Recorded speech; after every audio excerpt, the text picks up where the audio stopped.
creator Edward Muscari, aka Ederum. Ed created his YouTube channel all the way back in September of 2006, and almost immediately garnered viral attention due to his bizarre looks and unhinged videos.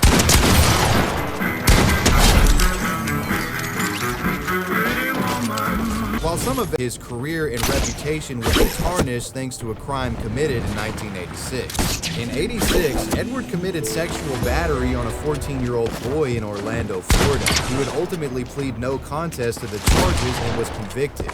He was sentenced to prison for 18 months and was given 10 years of probation. I would never sexually offend again, but we can't help but sin.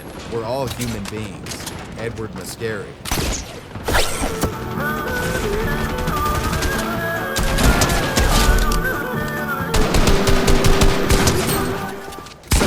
After this incident, Ed creates his YouTube channel and becomes beloved by the YouTube community. Naturally, that's what people do.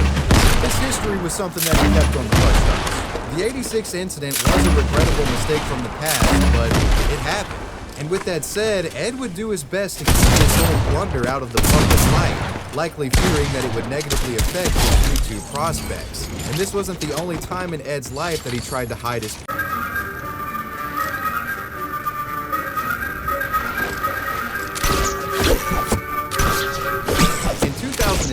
around the time of Ed starting his YouTube channel, he made an unauthorized move from the state of Florida to the state of South Carolina. It's not exactly known why Ed chose South Carolina, but it was due to him being in the sex offender registry. After arriving in South Carolina, Ed would continue uploading content to his loving and loyal fan base. He would go on to become a YouTube legend, and he would receive enormous praise for his unique videos and fearsome persona. As a viewer of his content, it was genuinely heartwarming to see the old man enjoying himself, doing what he loved, entertaining people. This is what life is all about. Cool shirts. One of the pleasures of living. But Ed couldn't run from his past forever. In 2009, South Carolina and Florida Ed's unauthorized move. Ed was ducking the sex offender registry yet again. It's reported that his justification for this was that he feared judgment and persecution from his new South Carolinian neighbors, similar to what he experienced in Florida. It's a reasonable fear to have, but it's not an excuse. The courts would allow Ed to stay in South Carolina, but he would be punished heavily for undermining the sex offender registry. Ed would be placed on an additional 5 years of probation by the Florida courts and was forbidden from using computers and the internet. And you know what that means? No more YouTube.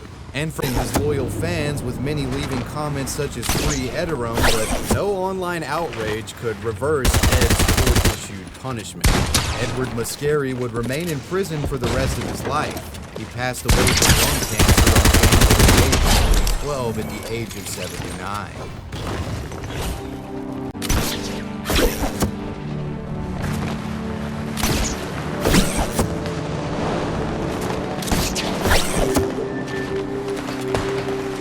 Well, I guess life can't be serene all the time, right?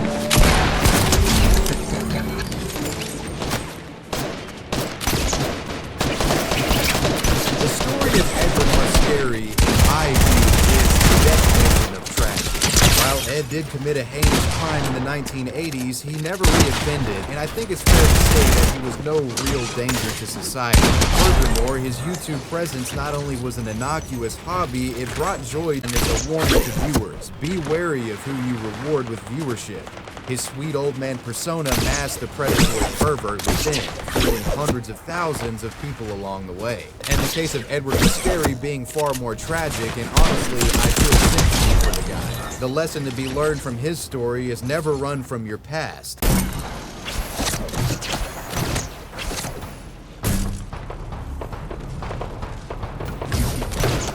We've seen many a YouTube content creator engage in scummy behavior for clicks. From staging offensive fake pranks to using extremely questionable sexual clickbait, all the way to literal child exploitation, some YouTubers will do just about anything for money. But of all the scumbag tactics YouTubers have used to get attention and clout to their channel. Taking a death in an effort to create some YouTube spectacle is a stunt that few are brave and dumb enough to go through with. Which brings us to the topic of J Station.